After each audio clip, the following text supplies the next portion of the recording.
Hello aspirants, स्वागत है आप सभी का स्पीडर शॉर्ट हैंड क्लासेज के इस यूट्यूब प्लेटफॉर्म में। दोस्तों रेडी हो जाएगा डिक्टेशन लिखने के लिए 5 सेकंड में।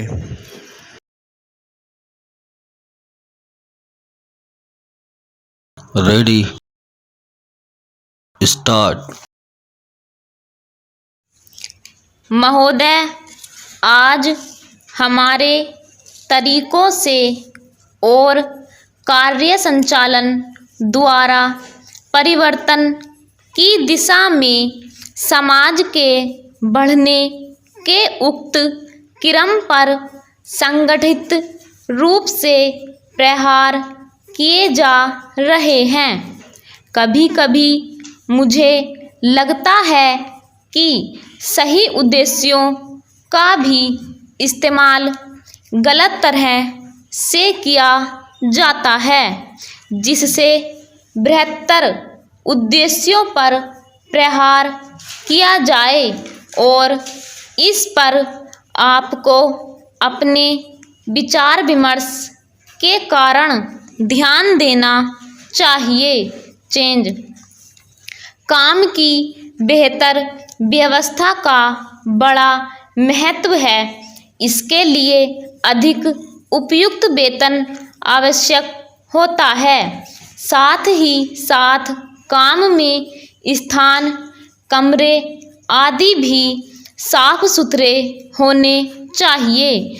लेकिन जो लोग साथ साथ काम करते हैं, श्रमिक, प्रबंधक तथा किसी परियोजना में या कारखाने में काम करने वाले अन्य लोग, उनमें अच्छे संबंध होना आवश्यक है तथा यह शायद अन्य सभी बातों से ज़्यादा महत्वपूर्ण है। मुझे आशा है कि यह बैठक ऐसी विचार गोष्ठियाँ और सम्मेलन इस प्रकार के लिए काम बेहतर वातावरण को संभव बनाएगी।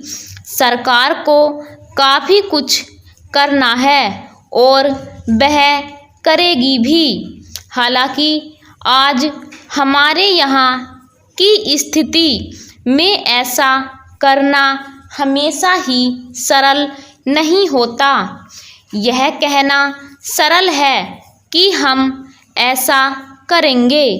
नीति संबंधी निर्णय भी सरलता से लिया जा सकता है, लेकिन किसी निर्णय को समुचित ढंग से लागू कर पाना बहुत कठिन होता है। मैं यह बहाने की खोज के लिए नहीं कह रही हूँ, क्योंकि कठिनाइयाँ हो तो उन पर विजय पानी ही होती है, और हम ऐसा करने के लिए कृत संकल्प हैं। लेकिन आपको पता होना चाहिए कि अमुक कठिनाइयाँ ही और उन पर विजय पाने के लिए केवल इच्छा करने या वक्तव्य देने से काम नहीं चलता। इसके लिए स्थिति को समझना और दृढ़ निश्चय के साथ आगे बढ़ना होता है। चाहे रुकावटें कितनी ही बड़ी क्यों न हों, कठिनाइयाँ कैसी भी क्यों न हों, सरकार का यही संकल्प है। चेंज सार्वजनिक क्षेत्र को बहुत महत्वपूर्ण योगदान करना है। उसे यह काम अपनी उपलब्धियों द्वारा ही नहीं, बल्कि श्रमिकों की भागीदारी की भावना को अनुभव करते हुए करना है। मैं जानती हूँ कि आज यह भावना सभी श्रमिकों में नहीं है। मुझे यह भी पता है कि इसके लिए हमेशा उन्हें ही दोषी नहीं ठहराया जा सकता। हमने प्रयास ही नहीं किया है कि उन्हें ऐसा अनुभव होता रहे। मैं जानती हूँ कि प्रायः जो मजदूर किसी बांध के निर्माण में लगे हैं, उन्हें पता ही नहीं होता कि बांध क्या होता है। चेंज महोदय, हमने ऐसा प्रयास ही नहीं किया कि किसी परियोजना को एक ऐसा संयुक्त उद्यम माना जाए जिसमें उसके निर्माता, श्रमिकों, वहाँ रहने वाले अन्य मजदूरों, वैज्ञानिकों, प्रबंधकों तथा अन्य संबद्ध लोगों को भागीदारी का अनुभव हो। हमने समस्याओं को पुराने कोण से ही देखा है और लोगों को अलग अलग खानों में बांट दिया है। इसलिए ये झूठे विभाजन समाप्त होने चाहिए। हमारे समाज में ऐसे अनेक विभाजन हैं, शायद वे सभी समाजों में होते हैं, लेकिन हमारे यहाँ वे सामान्य से कुछ ज़्यादा ही हैं। ये धर्म के आधार पर, जातियों के आधार पर, भाषा और क्षेत्र के आधार पर पाए जाते हैं। एक व्यक्ति और एक वर्ग को दूसरों से अलग करने वाली अनेक तरह की दीवारें हैं और इन सब विभाजनों से हमारा राष्ट्र कमज़ोर हुआ है। स्वतंत्रता आंदोलन के दौरान इन विभाजनों का इस्तेमाल हमारी एकता को तोड़ने के लिए किया जाता था।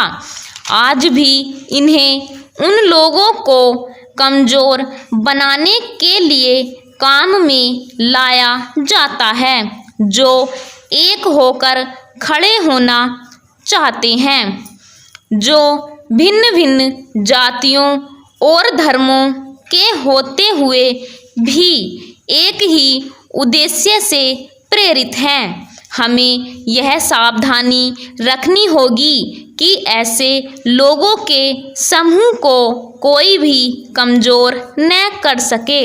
हमें ऐसे वर्गों का और विस्तार करने की कोशिश करनी चाहिए जिससे उनके अंतर्गत हमारे और भी अधिक ऐसे लोग आते जाएं जो एक विशेष उद्देश्य को पूरा करने के लिए कृत संकल्प हों, क्योंकि यही देश के हित में है। इसी से देश मजबूत बनेगा।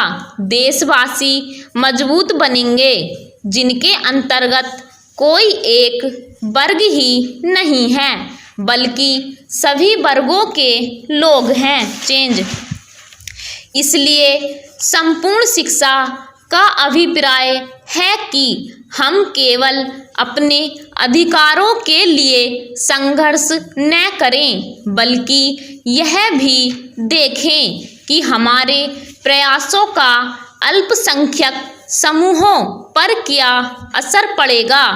औद्योगिक क्षेत्र में सुगठित है, उसकी आवाज़ शक्तिशाली है, उसमें एकता है और इसलिए इसका प्रभाव पड़ता है। लेकिन हमारे देश में बहुत से ऐसे वर्ग हैं जिनकी आवश्यकताएं अन्य वर्गों से कहीं ज़्यादा महत्व की हैं, परंतु उनमें एकता नहीं है। उनकी मांग को प्रस्तुत करने वाला कोई नहीं है और उन्हें शायद पता तक नहीं होता कि उनकी कुछ मांगे भी हैं, लेकिन केवल इसी कारण से उनकी अपेक्षा नहीं की जा सकती। हम यह नहीं कह सकते कि उनकी कोई मांगे नहीं हैं। चेंज उपाध्यक्ष महोदय, अगर भारत की आर्थिक व्यवस्था को हम देखें तो यह कहने में कोई त्रुटि नहीं होगी कि कृषि उसका आधार है। किसी भी देश की सामाजिक और आर्थिक स्थिति उस देश की भूमि की उत्पादन शक्ति पर निर्भर रहा करती है। ब्राह्म।